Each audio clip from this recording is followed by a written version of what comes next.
గురువులందరికీ గురు పూర్ణిమ శుభాకాంక్షలతో భారతీయ సనాతన ధర్మంలో తల్లి తండ్రి తర్వాత అత్యున్నత స్థానం గురువుకే దక్కింది. తల్లిదండ్రులు మనకి జన్మనిస్తే గురువు జీవితానికి దిశానిర్దేశం చేస్తాడు. అజ్ఞానం అనే చీకటిని తొలగించి జ్ఞానం అనే వెలుగును ప్రసాదించేవాడే గురువు. అందుకే గురువును సాక్షాత్తు త్రిమూర్తుల స్వరూపంగా భావిస్తారు. అలాంటి గురువులను స్మరించుకొని కృతజ్ఞతలు తెలియచేసే మహత్తర పర్వదినమే గురు పూర్ణిమ.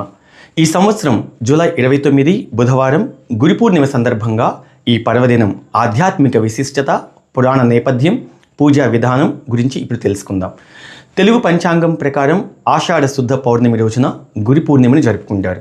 ఈ ఏడాది ఆషాఢ శుద్ధ పౌర్ణమి జూలై 29 బుధవారం రావడంతో ఆ రోజునే గురు పూర్ణిమను భక్తి శ్రద్ధలతో ఆచరిస్తారు.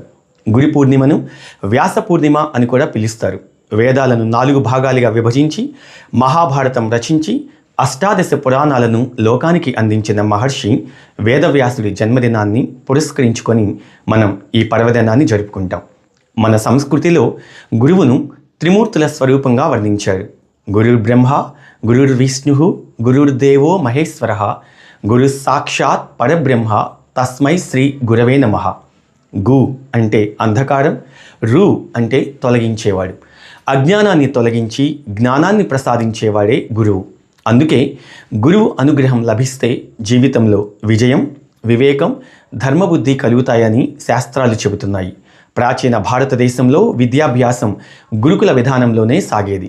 శ్రీరాముడు మహర్షి వశిష్ఠుని వద్ద, శ్రీకృష్ణుడు సాందీపని మహర్షి వద్ద విద్యను అభ్యసించారు.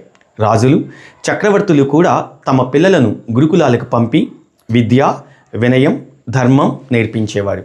గురువులు తమ శిష్యులను సొంత పిల్లల కంటే ఎక్కువ ప్రేమతో తీర్చిదిద్ది ఆదర్శవంతులుగా తయారు చేసేవారు. అలాంటి మహనీయ గురువులను స్మరించుకునే పవిత్రమైన సందర్భమే గురు పూర్ణిమ. ఇక గురు పూర్ణిమకు అనేక ఆధ్యాత్మిక విశేషాలు కూడా ఉన్నాయి.